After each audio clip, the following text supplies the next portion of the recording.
Good afternoon and welcome to Cradle-to-Career's second advisory board selection meeting. I'm Gavin Payne. I'll be chairing the meeting today. As a reminder, as with all of our meetings, it'll be run according to the Bagley-Keene Open Meeting Act. We plan to end today's meeting at 3 p.m. and we have a lot to go through. So the purpose of today's meeting is to select 11 applicants and alternates to fill the upcoming vacancies on both the Data and Tools and Community Engagement Advisory Boards, to recommend those applicants to the Governing Board for action and approval at the August 9th Governing Board meeting. Prior to this meeting today, members of this ad hoc committee reviewed the applications that were submitted, and I want to take a minute and acknowledge that in total we received 118 very thoughtful and very comprehensive applications. It was phenomenal. There were no bad applications. The hard part, obviously, for this ad hoc committee is choosing 11 out of that 118. So what I'd love to do is, if you're chosen or not in this process, sort of going forward to the full board meeting, please do consider continuing your participation and continuing to apply for these committees in the years coming up, because as you know, we have a regular cycle of replacing members on our advisory boards. So in addition to those applications, we've received over 50 letters from individuals and organizations that have taken the time to vocalize their support and to weigh in. Thanks very much for your input. We appreciate your time and thoughts. And it's also important to note with that input too, we may be having to shorten the speaking time for our public comment section depending upon the number of speakers, and we'll let you know if that has to happen. Specifically, if there are more than 10 commenters, we will shorten the time to 1 minute per commenter. Customarily, it's at 2 minutes. That being said, we have a lot to cover today, and we have some very hard decisions to make. So let's begin. I want to call the meeting to order. Mary Kate, if you could please call the roll. Gavin. Here. Sylvia. Present. Marisol. Here. Tom. Here. Debbie. And Debbie will be absent today. Thank you. That's too bad.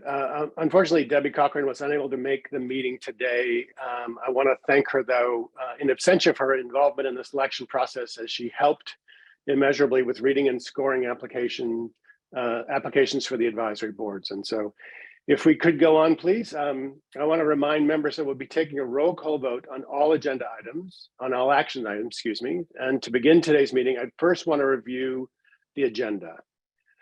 Committee members will first vote on the April 20 meeting minutes from our last ad hoc committee meeting. We'll then review the scopes of each advisory board and the rubrics utilized to score the applications.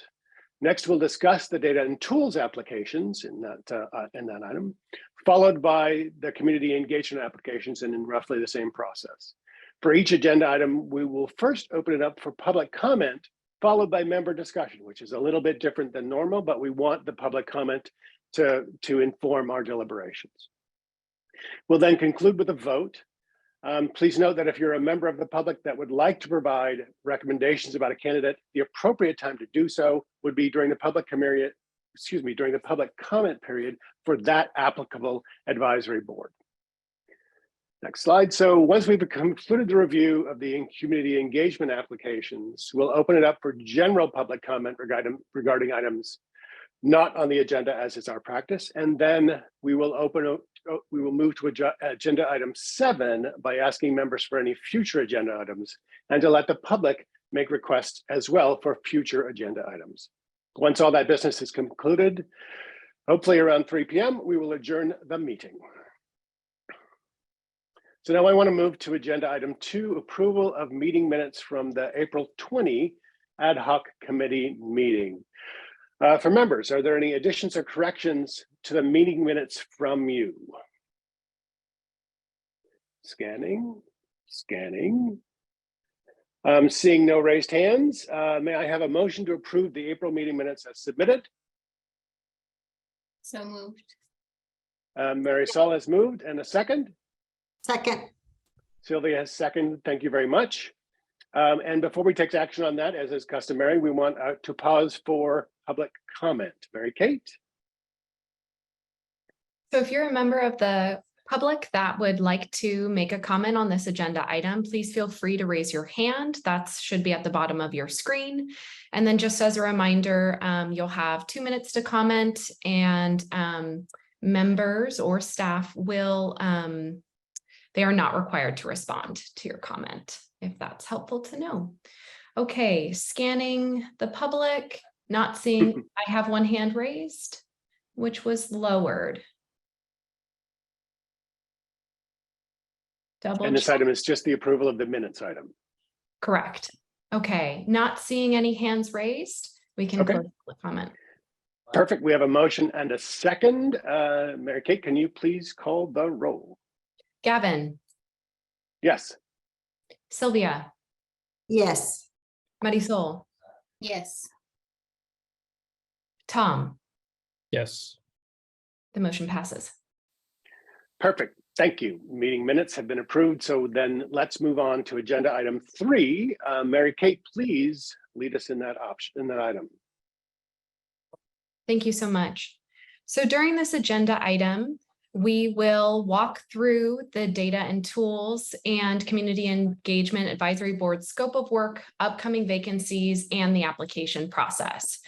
So, but before we really get into, sorry, can we go back? Perfect. Thank you.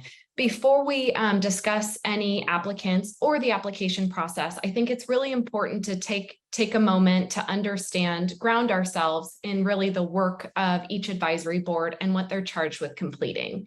So the Data and Tools Advisory Board is responsible for examining whether the data system is providing actionable information and identifying ways to improve access to that information. The Community Engagement Advisory Board is responsible for examining whether the office is creating strong feedback loops with data users, supporting the evidence-based decision-making and analytical capacity, and ensuring equitable access to actionable information. So although these two advisory boards may attend joint meetings and can both provide recommendations to the data system, their roles, scope of work, and scope of recommendations do differ. So I thought that was kind of an important thing for us to take a look at. So now we'll dig into data and tools. Next slide, please. The current makeup of the Data and Tools Advisory Board consists of 8 practitioners, 3 members that represent research organizations, 2 members that represent community organizations, 2 members that represent advocacy organizations, and 1 member that represents students and families. So if you take a look at the top left pie chart, that's a visualization of the current makeup of the advisory board at this time. Come August, we know that there will be 5 members that will be cycling off of the advisory board. 3 of those members are practitioners, 1 represents a research organization, and the other represents students. So this is represented by the pie chart on the right side of the screen or on the slide. With the exit of these 5 members, that will leave 5 practitioners, 2 community organization representatives, 2 advocacy organization representatives, and 2 research organization representatives. The bottom left pie chart depicts what the advisory board will look like given the impending vacancies. And if you want more information about when the 11 folks will be cycling off, please feel free to take a look at the chart in the staff memo, which is publicly available on our website. So currently, there's no representation related to early learning, private post-secondary institutions, or workforce development. And we also know that we will be losing the student voice as well as a family voice. So today, as we discuss the slotting of candidates for recommendation to the governing board, it's particularly important that members remember what the composition of the advisory board will be given these impending vacancies. Next slide, please. So I'd like to echo what Gavin stated at the opening of this meeting. On behalf of the office, we would really like to thank all those that applied to the Data and Tools Advisory Board. It was evident that folks were very thoughtful when completing their application. And I'm pleased to announce that we received a total of 63 Data and Tools applications for 5 slots. This will be a very competitive process, and the office would like to thank our ad hoc committee members as well for all the time that you all have taken to review the applications received. As a reminder, last year, the office received a total of 57 applications for 16 slots. So y'all have your work cut out for you today. Before continuing discussing the selection process, I would like to provide some background to the members of the public on the line in terms of what this process looked like. So we know that the applications closed on May 24th, and all applications that were submitted have been made publicly available on our Cradle-to-Career website.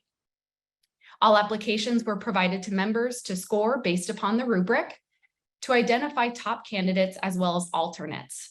To provide structure to this process and keep the upcoming vacancies in mind, the office recommends selecting a total of 2 advocacy or community representatives and a total of 3 practitioners or research representatives.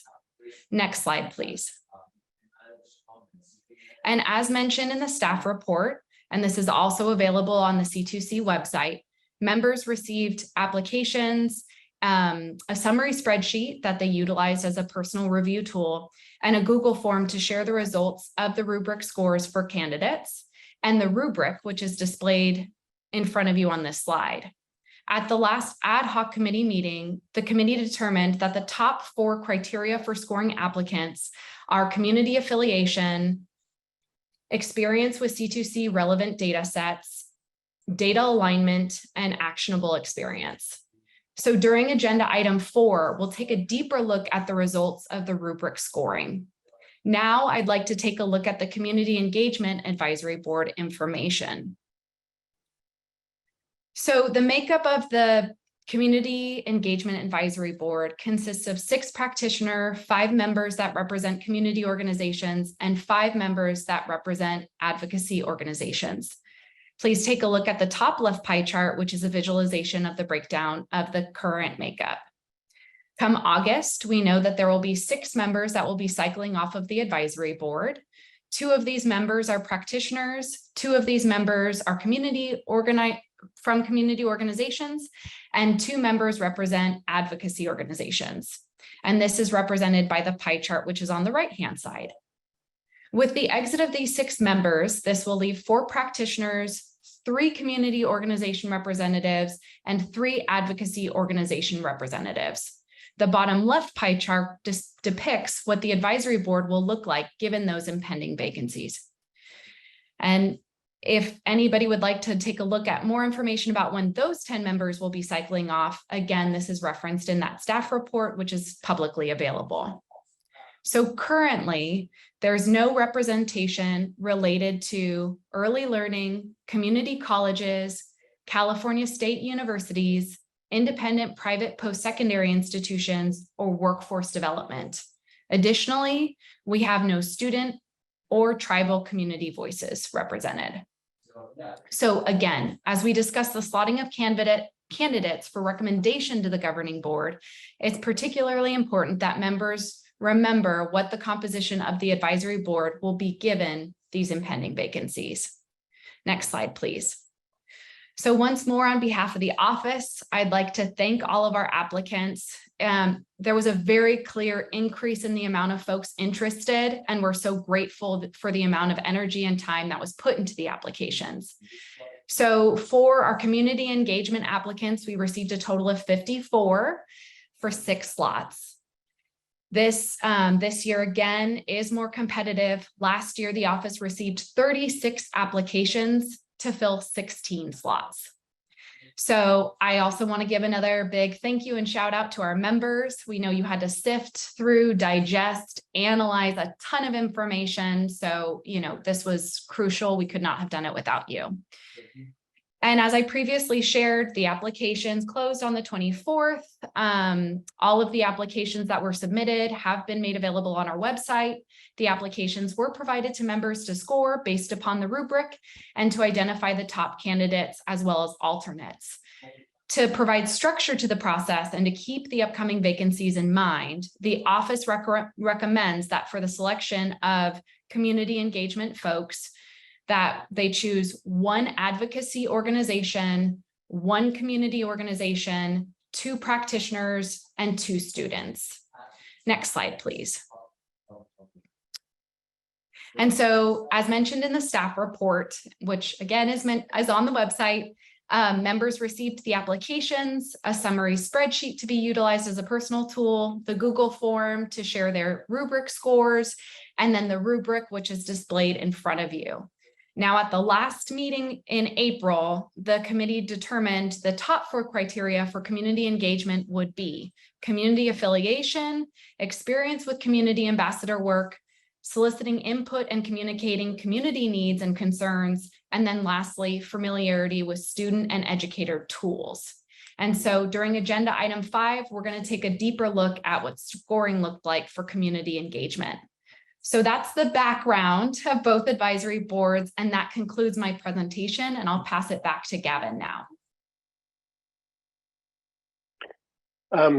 Thank you very much, Mary Kate, for reminding us about the scope of work for each advisory board, as well as a little bit of the history of the process and our upcoming vacancies in the application process. We're now going to move on to agenda item 4, which is the formal discussion and possible action on the data and tools advisory board applications. So let's tee that up. For this agenda item, first we'll have Mary Kate present the member slotting based off the rubric scores the ad hoc committee members ourselves submitted. Then we'll open it up for public comment, and after that time we'll have deliberations. We'll open up for member discussion, and finally the vote. Mary Kate. Perfect, thank you. So I know we have some results shown on this slide. I would just like to say in advance, I want to apologize in case I mispronounce the names of any of our candidates. I'll do my best, and I appreciate your understanding and grace. So feel free to correct me if anybody chooses to comment during public comment.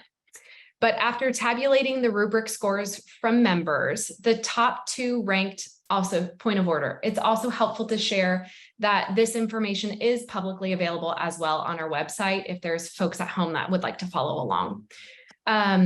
So thank you. The top 2 ranked advocacy and community representatives are Lisa from Unite LA and Diana from Braven. The 2 alternates in this category are Gabriella from the Children's Partnership and Zilonin from Californians Together. Next slide, please. The top 3 ranked practitioners and researchers are Diana from San Mateo County Office of Education, Helen from Chapman University, and Oliver from Shack Consulting.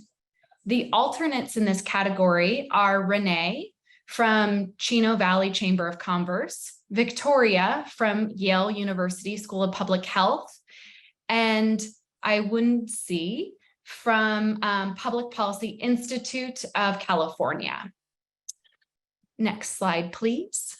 So based off of the ad hoc members' rubric scoring results, the top slating candidates would be what is displayed in front of you.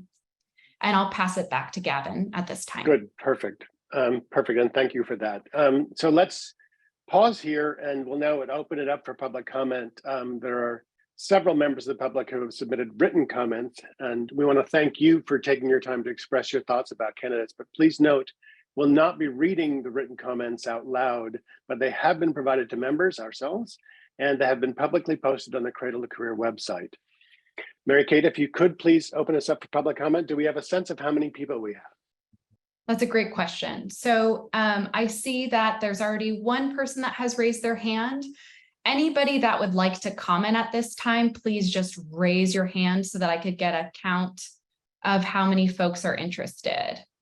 We're up to 3, 4.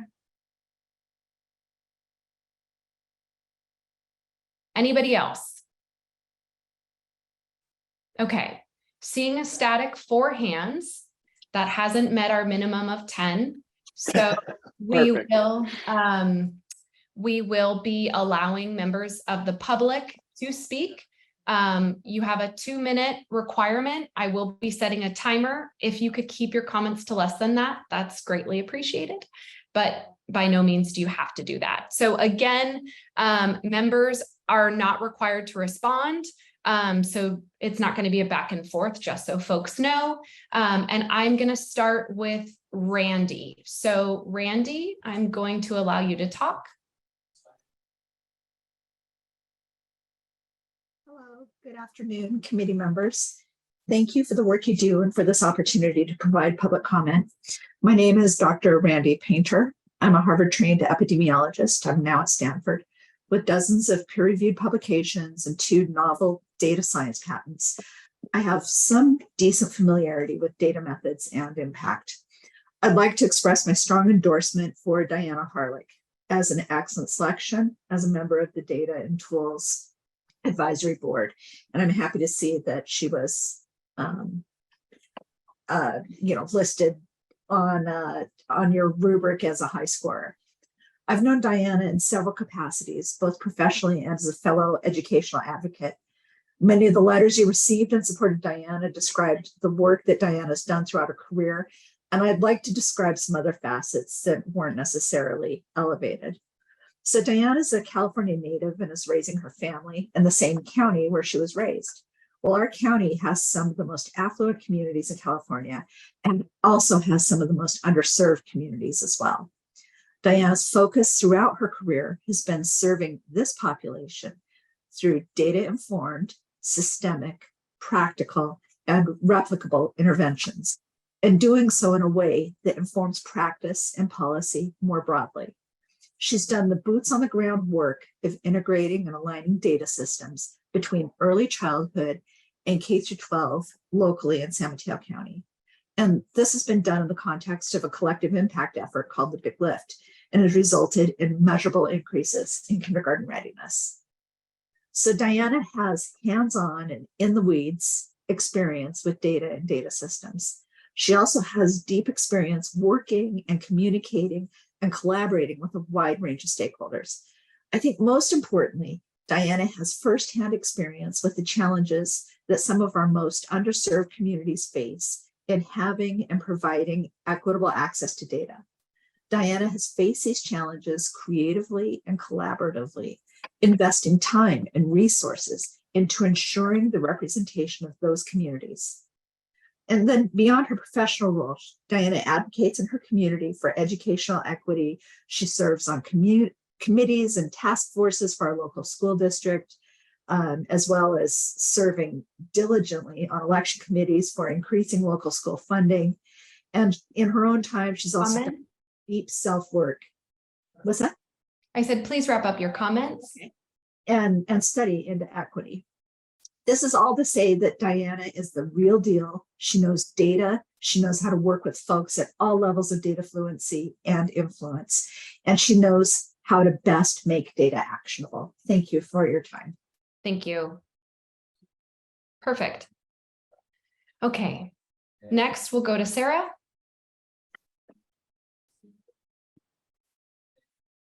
Hi, my name is Sarah Swanbeck, and I'm the Executive Director at the Berkeley Institute for Young Americans at the Goldman School at Berkeley. And I wanted to speak up today on behalf of Erin Hayes, who is our Policy Director and Senior Researcher there. The Institute for Young Americans at Berkeley is aiming to produce path-breaking research to create sustainable and equitable policy infrastructure that will improve the well-being of current and future generations. And a lot of our research is focusing on the sustainability and equity of school finance in California, as well as the success of young people sort of once graduating and into the labor market. I enthusiastically can endorse Erin. She would bring over a decade of research experience in California schools and community colleges. Prior to Berkeley, she earned her PhD in education policy at Berkeley, where she studied federal and state education policy and applied it to the California context. And most recently, she was the lead PI for a statewide initiative, the California 100 project. It was part of a fairly large effort to think through the future of education in California over the next century. As the PI on the project, Erin worked with a team of researchers to write a report about the state's early care, K-12 and higher ed systems, including a focus on the governance and finance structures of these institutions. And as part of that, analyzed several California-specific data sets.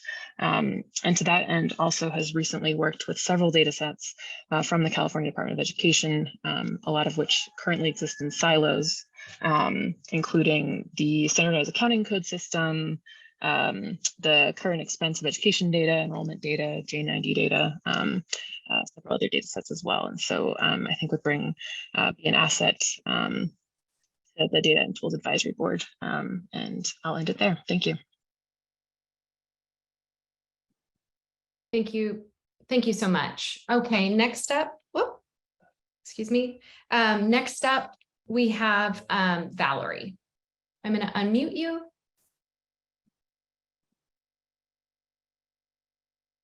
Hi, all. My name is Valerie Johnson, and I'm speaking on behalf of the Campaign for College Opportunity as a member of the California Higher Education Equity Coalition. We want to thank you for your intentionality in which you've selected the members of the system advisory boards in a way that prioritizes feedback and insights from the community stakeholders who utilize it.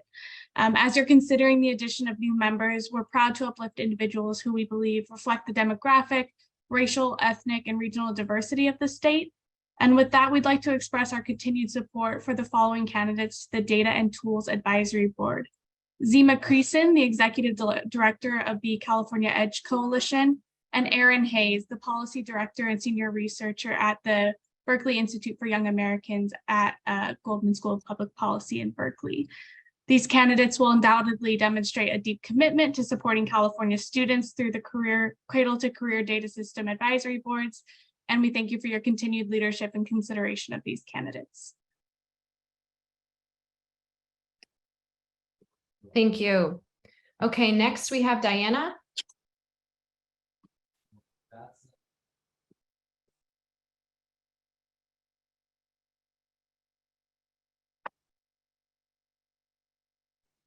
I'm sorry, I think I was muted. Can you hear me?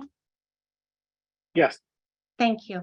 Good afternoon. My name is Diana Harlick, and I'm honored to be considered for the Data and Tools Advisory Board.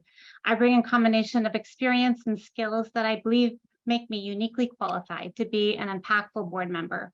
As a preschool to third grade education leader in San Mateo County, I've spent the last 2 decades building local integrated data that bridge the early childhood and K-12 data divide. It's truly my professional passion to increase the availability and utility of data for California's youngest children, especially children ages 0 to 8, and to use that information to scale initiatives closing early opportunity and achievement gaps. My work has led directly to measurable changes in outcomes for kids, and along the way, challenged many conventional notions about how at-risk children who receive preschool are doing. As a result of my leadership, we can now locally routinely answer questions in real time that most communities in California cannot, about how children of different backgrounds with different early childhood experiences do as they transition to kindergarten and progress through 3rd grade. California is at a critical inflection point with the launch of Universal Transitional Kindergarten and other early childhood investments. To realize the promise that these investments offer, there must be valid, reliable, and actionable data across the full preschool to 3rd grade continuum, which currently operates as a virtual data desert in almost every other community in the state. You'll find that my experience linking data across the early childhood and K-12 spheres, building public-facing interactive data dashboards, and leveraging these data for change will be a powerful asset to the Cradle-to-Career system as it endeavors to do this exact thing on a statewide level. I encourage you to consult the many letters of support submitted on my behalf to hear more about my effectiveness in this space, and I thank you for your consideration. Thank you. Okay, next we have Mayra.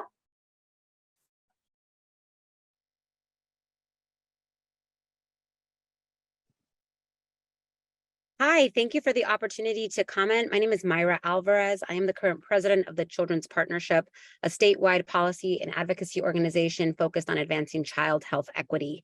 In that work, we realized that data is a critical tool to building power for children and families, particularly those from marginalized communities, including BIPOC families and immigrant communities. As you seek to build out a data and tools advisory board, we commend you for seeking representatives from different sectors and different experiences. And I come to this public comment to advocate for the inclusion of Gabriela Barbosa, the managing director at the Children's Partnership. Gabriela has over a decade as a children's rights advocate, having worked firsthand at the school level for LAUSD, but as well as a legal advocate with her legal background. She has linked data to designing successful local and statewide legal advocacy strategies, as well as policy campaigns that identify and address inequities in education, health, economic stability, and other areas necessary for children to thrive. In her role today as our managing director, she is the lead designer, researcher, and data analyst for our Child is a Child campaign. This is a series of data snapshots that utilizes research, data analysis, and partnerships with community organizations across the state to put forward disaggregated data about our historically marginalized and racialized communities, highlighting not only the important specifics of the diverse communities that make up our child population of California, but also the incredible strengths and power that they bring. Her own professional and personal and professional lived experiences have infused equity into the work that we are doing day to day, and would bring that perspective to create a truly equitable cradle-to-career data system. We thank you for the opportunity to comment and encourage you to consider her leadership. Thank you. Okay, next I see Anna. I'll unmute you now.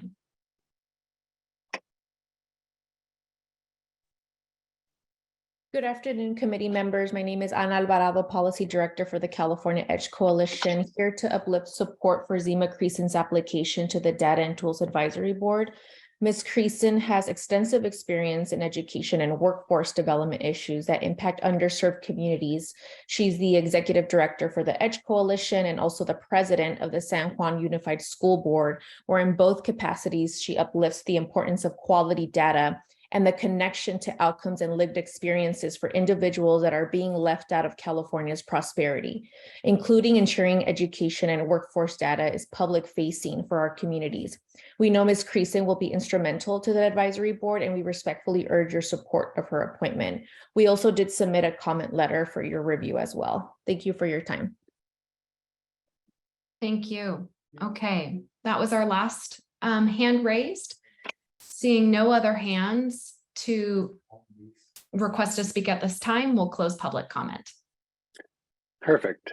Thank you so much, Mary Kate. And thank you all for your comments today. It really helps us as we deliberate going forward. As I said, we appreciate your time for expressing your interest in this very important component of the C2C work. We've now heard from the public. There are a few decisions that our committee needs to make. I want to open it up now for member discussion.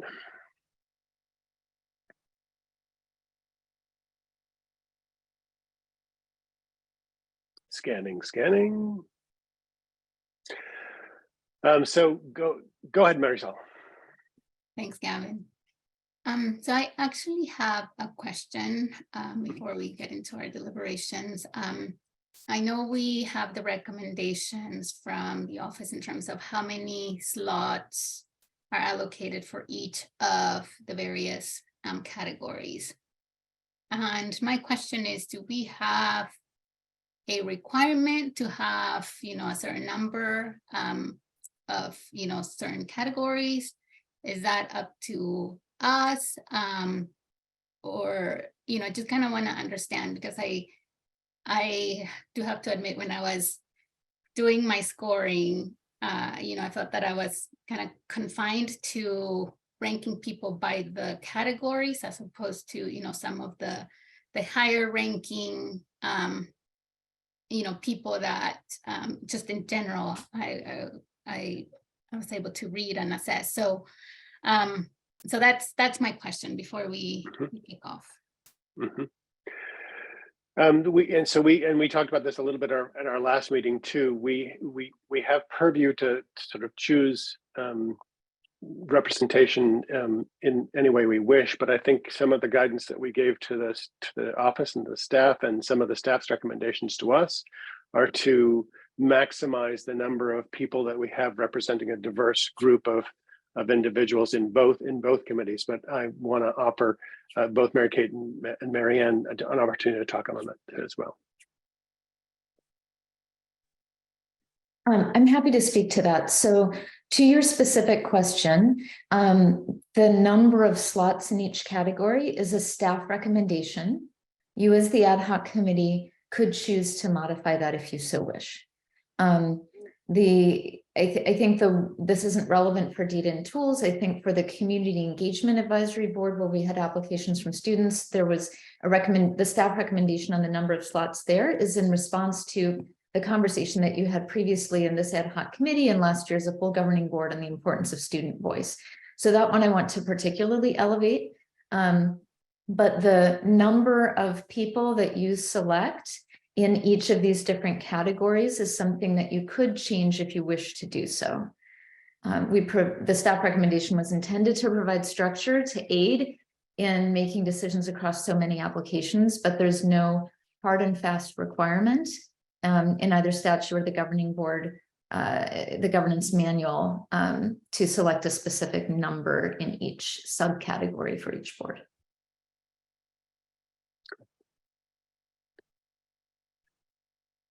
Other questions, Marisol? Okay.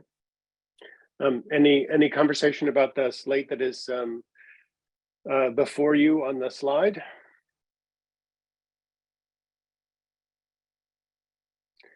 Generally, as you know, the way I like to do this is silence is assent. So on this, if members are comfortable with this, we can proceed. There is one choice point that we do have to make in this, and it has to do with the alternates in the category. Should we take this up now and do it as a slate, Mary Kate, or should we take the slotting as we've got it here? That would be fine. That would be fine to do it now. If helpful, Gavin, to provide a bit more context, when scoring came in for the two alternates for advocacy, there was a tie. And so staff would just like to have a selection in terms of who would be first alternate versus second alternate in the case that we have the person slotted cannot be on. Not to serve, right? Of course. Thank you. Okay, so our choices, but we do essentially need to make a choice between Gabriela and Silanin for the sort of the 1 and 2 slots. Marisol? Thanks, Gavin. So for disclaimer, I was not part of the data and tools reading group, but I do want to just point out, so there is a tie with the 2 alternates, but there was also a tie with one of those that is on the slate. And so I just wanted to just point that out and just figure out, like, to my previous question, is it, do we go with, the 3 practitioners and then 1 community and 1 advocacy member as kind of like what we want, or do we look at the 3 that are technically tied and see if there's a different configuration that we may want to discuss? And so I just wanted to point that out, just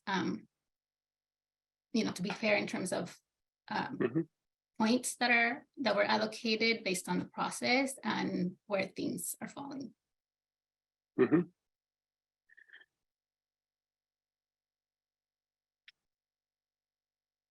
So I have an idea about how to do that, but I want to open it up for members for discussion or any reaction to that so far. Sorry, can you clarify who was the 3rd one that's tied? It's the last one on the list here.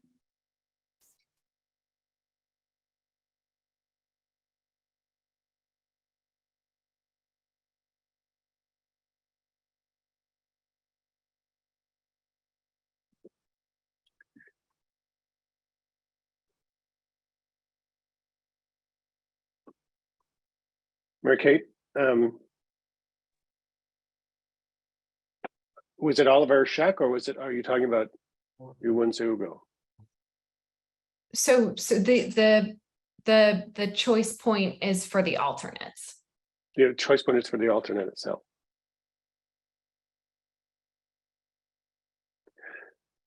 Marisol, the path forward for you, if you want to sort of choose a different way of going about this, is to make a motion to list the names as you're suggesting, and we can take it up from that perspective and go forward.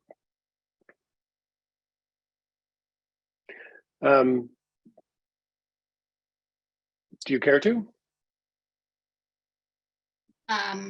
Yeah, I would like to see Gabriela Barbosa moved up to the slate and Jacob moved to alternate. And again, full disclaimer, I defer to my colleagues that read the applications. I did not read all of the applications, but just based on, again, that's a three-way tie with Jacob, Gabriela, and Shilonin. And from my perspective, just seeing more community engagement in this particular body. I also do see there's like 3 higher ed people in this original proposed slate. So just to embed a little bit of the children side of what we're trying to have representation for. So that, again, that's my recommendation, and fully understanding I did not read all of the applications, and so defer to those that did. So I was one of the readers of the, well, actually, let's treat that as just a discussion point for right now, and not treat it as a motion. I was one of the readers, and I'm actually pretty comfortable with the slotting as it's identified here. I have my own sort of choice about the sort of the alternates quotient, but for me, especially for the data and tools body, I'm very comfortable with the choices that we've got, that the staff has put down, and then we have those who read the data and tools we're weighing in on. Others? Yeah, but I'd like to weigh in that in answering your direct question about the alternates, I find it compelling that right now PK-3 is a very important priority for the state of California, and that there's a really strong alignment with our interest in the teacher dashboard and looking at different credentials and types of competencies. So if I've got my applicants correct, I believe that puts Gabriela Barbosa as a stronger alternate than Ziolene Cruz Gonzalez. So my vote is to have Gabriela serve as the first alternate. I also endorse the slate as submitted. I do think it is important to look at diversity through many dimensions, and one that sort of implied simply by people's surname or first names is gender. And I think there's important value in ensuring gender diversity as well as lived experience in all the other metrics. So I support the slate as outlined and throw my support in favor of Gabriela Barbosa as the first alternate. Okay. Gavin, I'll just toss in my 2 cents. I agree with Sylvia. I think she captured my sentiments well. Okay, thank you. Obviously, then I sort of have made it a little bit uncomfortable for you, Marisol, and I apologize for that. But the question is, if you, it's entirely your option. If you feel strongly about this, I would go ahead and make a motion to make the changes that you're recommending. No, I'm good with what the team Okay. that read recommends. Okay. But I do want to also express my support for Gabriela as first alternate. As first alternate, okay. Thank you. So let me sort of split out the motion. Actually, we don't have to split out. What I hear from members present is that Gabriela is the first choice and Shilonen is the second choice for alternate. Would someone like to make a sort of formal motion to move the slate with those named first and second? Then we can go forward.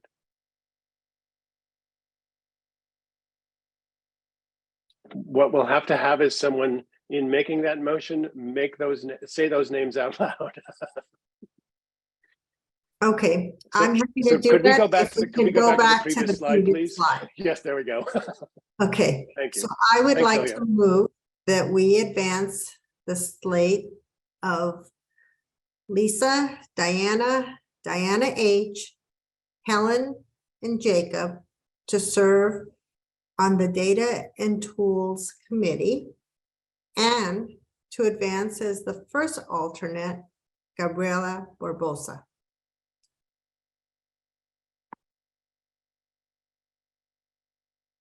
Do we want to include the second alternate? Yes, and Zealand as the second alternate. Perfect. And do you want to advance you. those as a recommendation to the full governing board, correct? Thank you. And do we have a second? I'll second. Thank you, Tom.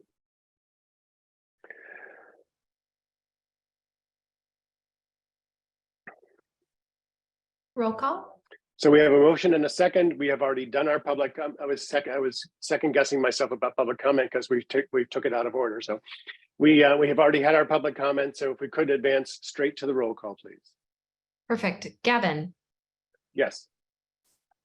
Sylvia, Yes. Marisol, Yes. Tom, Yes. the motion passes. Thank you so much. Wonderful. Wonderful, wonderful. Okay, motion passes. Now we're moving on to agenda item 5. We're going to take, this is the community engagement applicants. We're going to take this up in the same manner in which we did agenda item 4. So I'm going to go from there. First, Mary Kate will present the member slotting based upon off of our rubric scoring, and then public comment, and then we'll have member discussion and a vote. All right. Teeing it up, Mary Kate, here we go. Perfect. Thank you. So again, I want to apologize if I butcher anybody's name in the process of this. My apologies, but I appreciate your understanding. So after tabulating rubric scores from members, the top rank, sorry, can we advance the slide, please? The top ranked representative for advocacy was Adam. I do apologize, Adam, here, as there is a typo. They're from Unite LA. So thank you for the member of the public that did raise that to my attention. Apologies on the clerical error here. The alternate in this category would be Parshan from You Aspire. Next slide, please. For the slot for community organization, this is a decision point for members. Currently, the top 3 rated candidates are Jose, who self-employed, Aditi from P16 Partners, and Carla from Para los Niños. And then it will be another choice point for members to determine the alternate in this category. Next slide, please. For our practitioner slots, we had slotted it for 2 representatives. Again, another decision point for members, excuse me.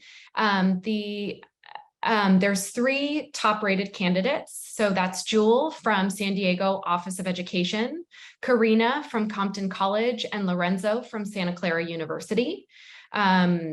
And another choice point for members would be determining those alternates. However, in looking at the last model, if you just like to choose 2 alternates for the entire body versus 5 alternates, that's fine as well. And then next is we'll take a look at the student representatives, which staff recommendation is slotting 2 for this. And Alexis and Mike are both students, as well as Alexis having California Student Age Commission as a commissioner, and then Mike, Santa Clara County Youth Task Force Commission. Potential alternative here would be Anushka. So if we look at what the final slotting would be based off of the ad hoc member rubric scores, it would be what is displayed on this slide. And again, noticing several choice points here. So I will pass it back to Gavin to lead the next part. Okay. So now, again, obviously, members, we have a number of choices that we need to make going forward. But as we have been doing, let's open this up to public comment. There are several members of the public that have submitted written comments. And again, thank you again for sharing your thoughts about candidates. We'll be not reading the written comments out loud today, but they have been provided to us and they have been publicly posted on the website. So Mary Kate, let's please open it up for public comment. Do we have any sense of numbers yet? Perfect. I see one hand raised. So if there's any folks on the line that would like to speak, as we've seen before, please just raise your hand. I know that last time we had a few folks that came in after we did the count, as we're trying to just make this as equitable for everybody and allow the same amount of speaking time. If there's anybody else that would like to speak, please raise your hand now. Giving it a moment, still only seeing 2 hands. So what we're going to do at this time, we'll open it up for public comment.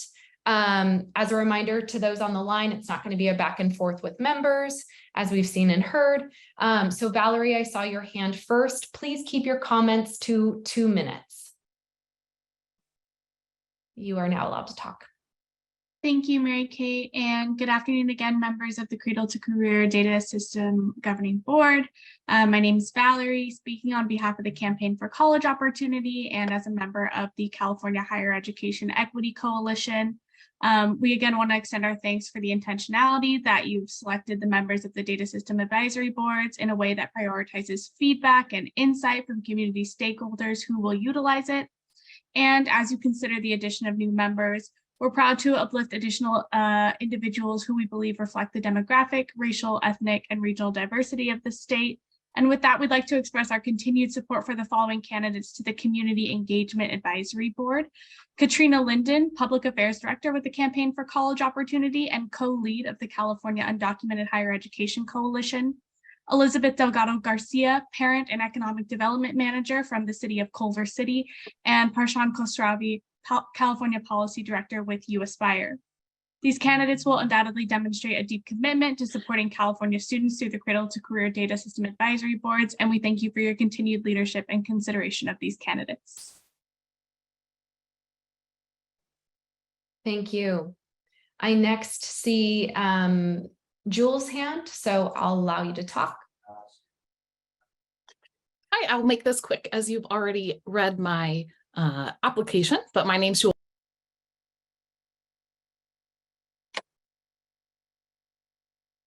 I'm sorry, we seem to have lost the audio on that one. Unmute, test. Yes, we can hear you. Perfect. I'll be quick. I just wanted to say I appreciate being in the top of the selection. I work to serve our 500,000 students in San Diego County for career readiness. And in that, I work with our post-secondary partners and our workforce folks, and I'm very passionate about data. And so I've been watching the Cradle-to-Career project, and I am excited about the potential opportunity to have an impact on that work and be a voice for our field. So I thank you for your time, and I appreciate your consideration. Thank you, Jewel. Thanks for coming back on and letting us hear the rest of that. Thank you, exactly. No other hands raised in the interim? We did get two others that did come through. So Mayor, Here we go. I'll unmute you at this time. Give me one moment.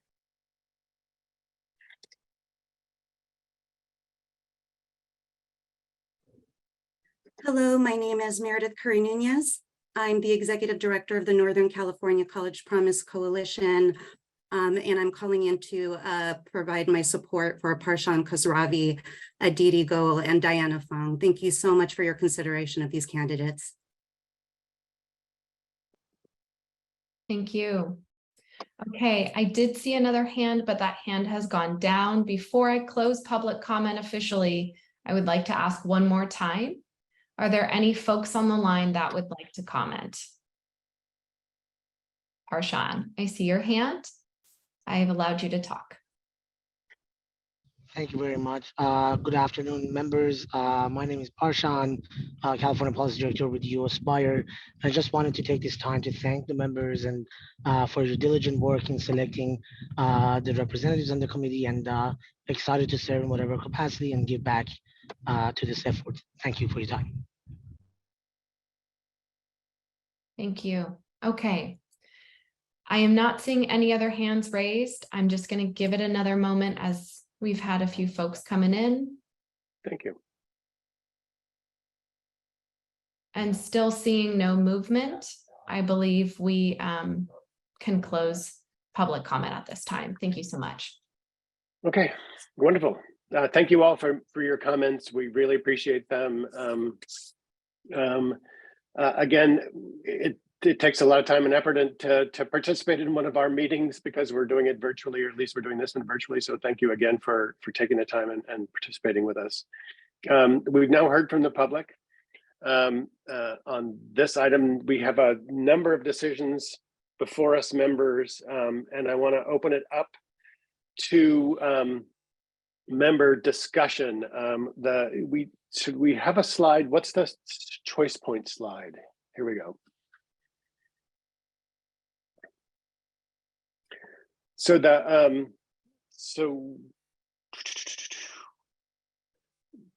in terms of the community representative choice point, we have in front of us Andre Iniguez, Goel, and Lopez Valdez. Is that correct? What might be the most helpful is, can we go back a few more slides to the specific community? Oh, let's do that. Thank you. Fabulous. Is this helpful for members? Yep. This is perfect. So obviously entertain discussion from members about which of the individuals we should choose and move forward. For clarity, we're choosing one person among these three, and then of these three, we're also choosing an alternate. That is correct.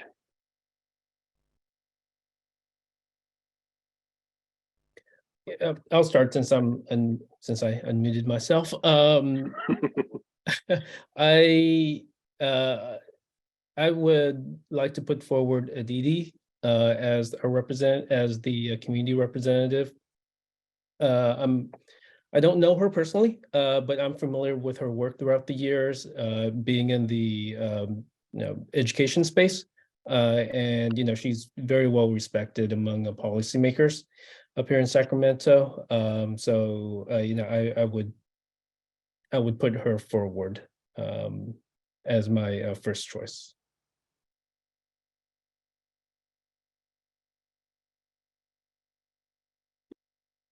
Okay. So, other members, I know this is an imperfect process, but love to hear from other folks about the community representative. So I'll go next, Gavin, if that's okay. Mm-hmm. So I did read these applications, read them twice, and then read again my final recommendation, just to make sure that we had like a good set of representation, not just in the various different segments that we are thinking about, but I was also looking at it in terms of regional representation and And then, of course, the gaps that have been already outlined. And so, and then obviously, right, community engagement, as we talked about, just getting back to like what this is about, which is about ensuring there's the feedback loops and having, you know, people that bring that experience and their perspective to this work. So for that reason, for me, Carla was really high ranking in general. Just her approach and her view about a community-centered and led approach, like that is a view that I really value highly when it comes to community engagement. Yes, we can have people that, you know, have expertise with data sets and data tools, you know, and things like that. But, you know, for community engagement, I really value that perspective of, you know, how she has been able to elevate voices of the families that she works with. I thought that was very, very compelling. And the work that she's done, like listening sessions with parents, with students, community leaders. I feel like that is what community engagement is to me. And that for that reason, Carla was very, very high ranking in my list. Okay, thank you. So I was a non-reader of these ones, and so I really appreciate that, having taken all that time and gone through all these. Sylvia, any input? Yes, I also was a non-reader of this category, but in looking at the affiliation of these individuals, I too feel very compelled to recommend Carla Lopez Valdez. I'm familiar with the incredible work that Para Los Niños does, and having a practitioner, someone who is embedded in the community, who has as part of their work a direct engagement with families, particularly families who need this type of additional support and engagement, will be extremely valuable to a community engagement stakeholder position. And so I think both her professional experience and the type of position we're hoping to fill makes her, for me, the top candidate in this category. Okay. Plus, I will say I appreciate Marisol's thoroughness in reviewing these and her own commitment to broad representation. That too is very compelling. So thank you. Indeed, indeed. For the sake of conversation, might I pose a possibility here, and that is that we, since we have a couple of members who feel strongly about Carla and one member that feels strongly about a DD, should we sort of think about it in terms of Carla being the representative and a DD being the alternate? Would that be something you'd be comfortable with, Tom? Yeah, definitely. Okay.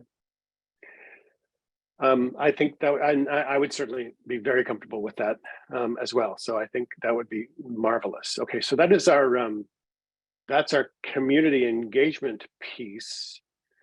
Mary Kate, what's next up? What's the next slide that we have there? Sure. So the next choice point for members would be the practitioner slot. So staff had recommended 2 representatives, and Jewel, Karina, and Lorenzo had all come in scoring. There was a tie here.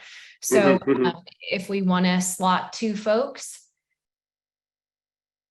it's a choice point. Gotcha. So we could slot two folks here, and then slot the third, who was the sort of the third tie, into one of the alternate representative slots as well. Correct. Okay. And also just a thought for members is that with data and tools, y'all just chose five seating advisory board members with 2 alternates, and how we had this set up was there would be an alternate for each seated member. So just if that's helpful, I don't know if you all only want to look at this 6 members and then 2 alternates. Marianne, I see your hand. I may add one point of clarity to that one. Consider, again, being responsive to your feedback about the student voice is that to the extent that people may transition, these are 3-year terms, having an alternate specific to the student slot specifically may be helpful for this board. I agree. I'm sorry, I missed the nuances of what was just shared. Can you just unpack that a little bit more? Can you repeat it and I'll listen with greater intention, but I didn't get the whole thing. Sorry. That was a kind way, very kind way of saying that. Clear enough. Thank you for that opportunity to clarify.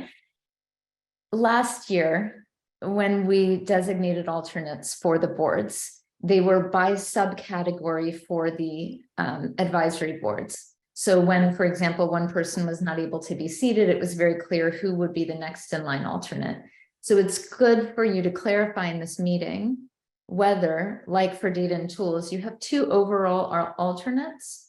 And if any one of those individuals is not able to serve for some reason, the first alternate would serve in their place. In contrast, for the community engagement board, given some of the complexities on these choice points, we felt it was simplest to have the alternates match the category for the entity. So in this case, if someone from the practitioner category were no longer able to serve or couldn't accept the seat, the alternate from the practitioner category would take their place. If someone from the student category was no longer able to serve or couldn't be seated, the alternate from the student category would take their place. So our default for this board is to recommend alternates by category, but that is something that you as an ad hoc committee could choose to change if you wish. Thank you. Thank you. Thank you. I think especially with regard to the student category, that one seems to be logical. We might make some other choices in other places as well, but I totally understand what you're saying about the student category. We would want a student to be ready and to be able to be slotted in if one student can't serve. Okay. This is again open to the group for conversation and suggestions and advocacy. So maybe I can kick it off this time. Okay. On this one. So for this category, my top 2 choices were Karina from Compton College. One, we don't have community college representation, so I felt she would bring that voice. But again, also back to the way she talked about community engagement, and in her view, it's about shared governance. And I felt that was very compelling, very powerful. Also a lot of experience with staff, parents, and engagement through focus groups, surveys, tabling, interviews, meetings. So, she really lifted that up, which I thought was very, very important for this particular committee that we're looking to fill. And not to mention just her experience working with undocumented students, low-income students, ELLs, first generation students, etc. My second choice was Renee, and I'm gonna butcher the last name, Segal Mehta from Chino Valley Chamber of Commerce. And the reason was back to the gaps that we have. Workforce development is one area that we identified as wanting to fill a gap. And then also she seems to be very connected in the Inland Empire. And again, looking at regional representation, we don't have anyone right now from the Inland Empire on this committee. So for that reason, she was my second choice. And then so let me leave it there. Tom or Sylvia? Yeah, my first, I think we had 2 choices, and I think going along with what Mary Kate had noted in terms of what some of the gaps are, and I know I served on this ad hoc committee the first go round, and I remember distinctly during the discussion with the full governing board, there was some discussion around about one trying to reach out more to students and families, but then also an explicit point was made about trying to bring on representatives from the nonprofit colleges and universities. I know, Karina is the only Compton College person or person from the community college on this slate, but I'm trying to remember if there are any currently serving. But I think just to focus on the point of not having nonprofit colleges and universities on here, I had focused on Lorenzo and Donald Norman as my choices. Lorenzo, does great work for Santa Clara. He serves as their DEI officer, and he does the day-to-day community engagement and outreach on behalf of Santa Clara, and speaking about the opportunities for students there. And Don does much of the same thing for Fresno Pacific University. And I think looking at location as well, and where they come from, where they represent. Fresno is located in the Central Valley, which we know, it has a distinct lack of higher education opportunities. It's a bit more of a challenging area in the state, along with the Inland Empire. That's definitely two difficult choices or areas in the state, along with the North State, which unfortunately I don't see a lot of applicants coming in from the North State. So maybe the next go around, that's something we can focus on a bit more. But those were really why I looked at focused on those two individuals. But if we're looking strictly at choosing two of the top three, I would like at least Lorenzo to be one of those top two. Mm-hmm.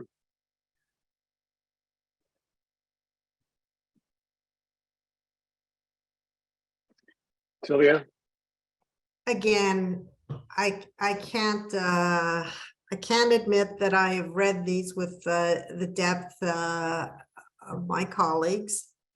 I will say that I found it influential that Jewel Alderson showed up for the public comment, speak up for herself, and to lean into helping us understand what she brings to the conversation. And I found it very interesting and compelling that her background is in career readiness, an area that I think as a state, we need to do much more to help our students prepare for success beyond degree completion. Mm-hmm. And so when I listen to what has been shared, I am leaning towards recommending the three people that are currently listed. Even though it says 2 reps, I think that there's a compelling argument to be made to include the privates in this category. Katrina's experience sounds compelling, and I'd like to give a bonus point for someone who showed up. Public comment. So I'd like to recommend Jewel, Katrina, and Lorenzo as the practitioners for this slot. So that what that drives us to do is to make a different decision on some other kind of slotting in the process. Do you have any recommendations about what that one might be that we unslot, as it were? So again, I'm sorry, I didn't understand the question. So if we are suggesting go with 2 instead of 3, so that right, or so maybe that move someone down to alternate. Exactly right. The staff recommendation is that we have 2 representatives and 2 alternates on this one. If we do want to go with 3 representatives, it's entirely our call, but we'll need to adjust the overall sort of slotting of members and sort of, I'm sorry for my sort of ill choice of words, but in another place, we will have to choose 1 fewer people than we have either already chosen or are about to talk about. It might be helpful to advance to that slate slide. So you could visualize. Let's do that.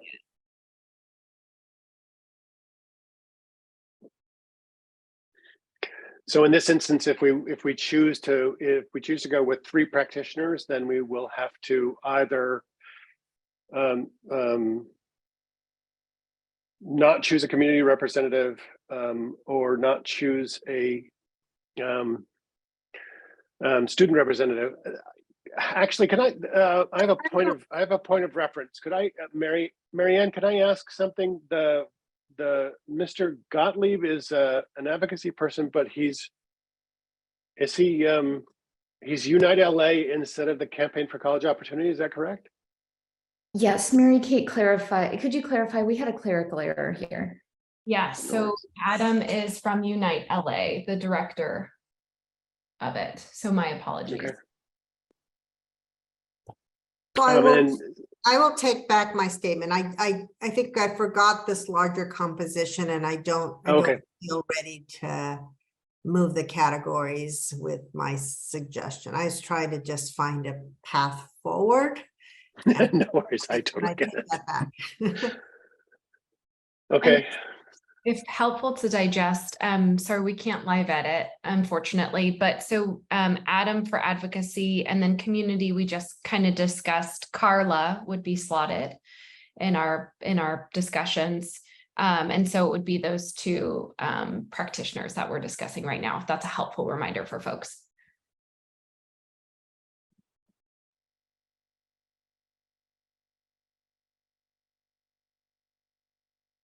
Okay. Could we go back to the practitioner slide, please, Mary Kay?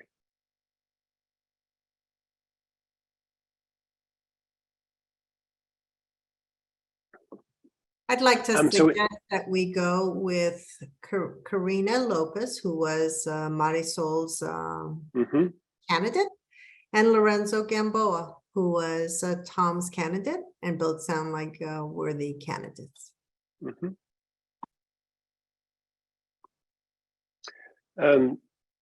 Perhaps one way of thinking about this as well is if that is amenable to folks, we could then, because I took your point, Sylvia, especially about Jewel showing up and advocating for herself at the meeting. Perhaps if folks are comfortable with Karina and Lorenzo for the representatives, having Jewel and Renee be the alternates, does that seem like it would be a good alternative for folks? I'm good with that. I'm fine with that. I'm good. Great. All right. I'm trying to write as we go so that we have the right things slotted in the right places. And I'm sure you guys, the team's doing it as well, but we're doing Karina and Lorenzo as the representatives, and then it's the alternates. We're doing Jewel and Renee. And do we need to rank the alternates? That would be preferable, please. Yes. Yes. Yes. What's the discussion of the group? And considering Jewel was here present and speaking, and she was among the top 3 choices originally, I would rank her as the first choice for alternate. I think I'd be comfortable with that too. I too support that. Okay. All right, that looks good. So it looks like we have that choice point settled. Mary Kate, how are we looking on the next? So that means that we've gotten through it as students. There were clear options for us. So just to review, if this is helpful for folks, we're talking about Adam for advocacy. For community, we have Carla. For practitioner, we just discussed having Karina and Lorenzo.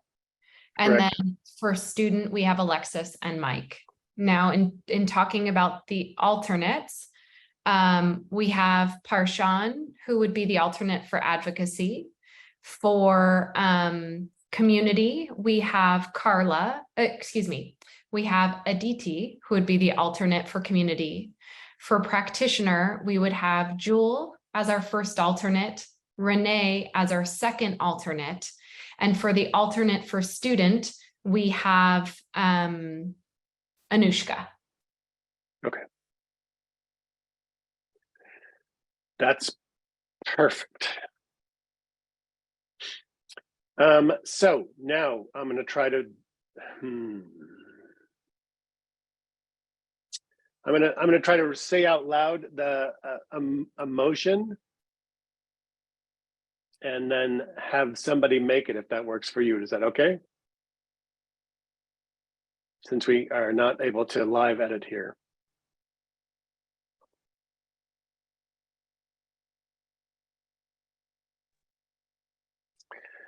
So the motion would be, I think, let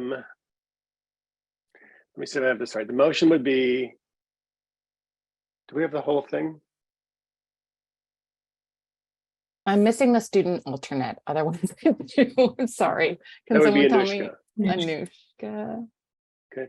And then Parshan is the advocacy alternate, correct? Yes. Okay. So the motion would be to recommend to the governing board to approve applicants Adam Gottlieb, Carla Lopez Valdez, Karina Lopez, Lorenzo Gamboa, Alexis Takagi, Mike Nguyen for the Community Advisory Committee, and as alternates for advocacy would be Parshan Khosravi, Aditi Goel, for a practitioner, Jewel Anderson as the first, and Renee Mehta as the second, and Anushka as the alternate for the student.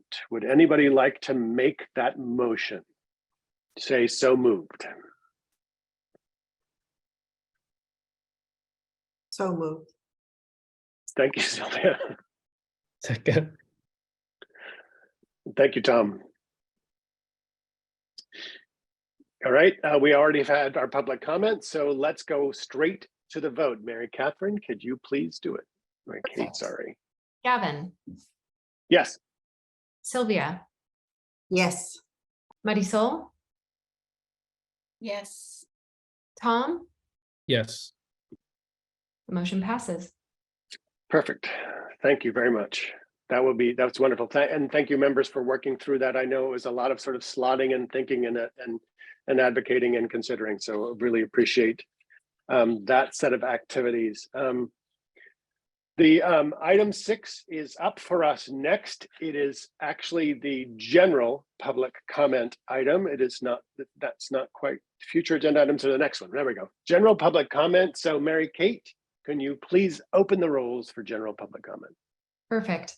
So for the folks on the line, we'll now be opening it up for public comment. Anybody who would like to speak, just raise your hand and I'll click on you. Again, this is not a back and forth and you'll be limited to 2 minutes. Currently, I'm not seeing any hands raised, but I'll give folks another minute in case there's a change of heart. Mm-hmm.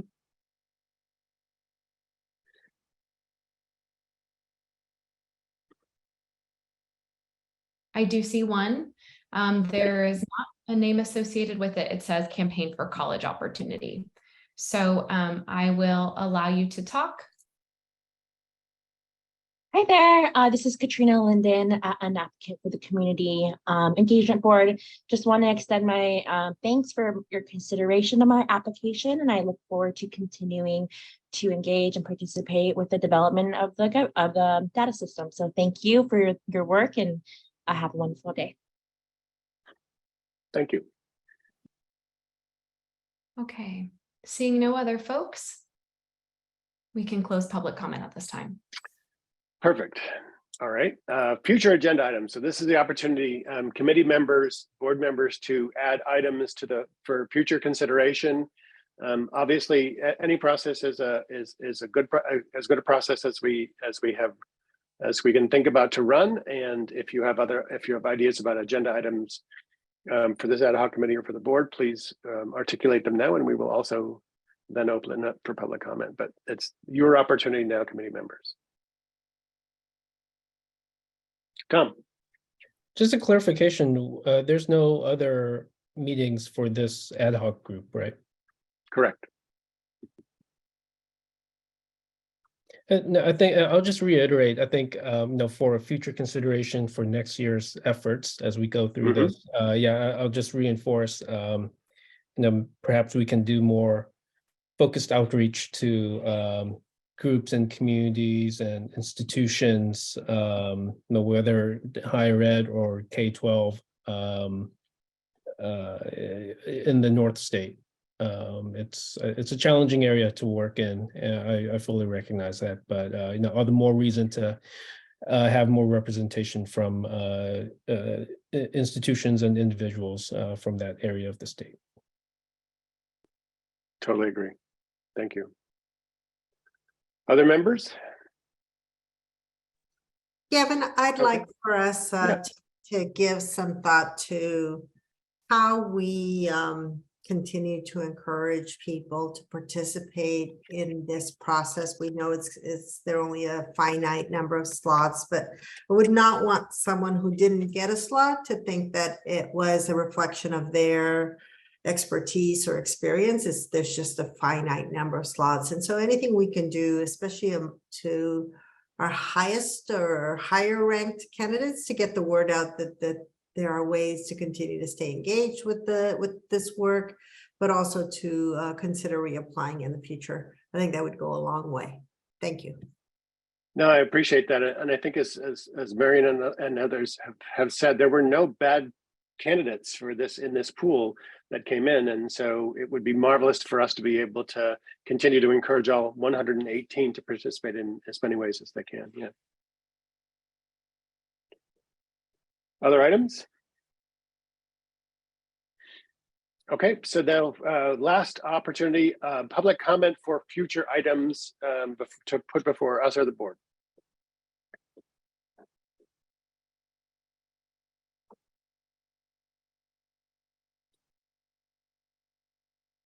Any hands, Mary Kate? No, sorry, seeing no hands at this time. Okay, no problem. All right, marvelous. That brings us to adjournment. But before I adjourn the meeting, I want to extend a thank you again to all of you for doing this hard work of slogging through all those applications. And most importantly, to thank all of those who applied this year. The applications were so thoughtfully crafted, which made for very difficult decisions, as you saw, by this committee. I also want to thank individuals who have provided written or verbal comments for the applications and for our consideration, and appreciate your time and energy spent on this. And just one last time, thank you, all of you committee members, for your hard work and the time you put into doing both the recruitment process and the scoring process and the rubric process and the meeting process. So I appreciate it. Just as a reminder, the individuals that we were selected today by the group will be advanced to the August 9th governing board meeting to be recommended for approval by the governing board. As you remember, we will all be meeting together in Sacramento on the 9th. Good luck to all the candidates, and thanks again to you board members. And with that, I will call this meeting adjourned. Thank you. Thank you all.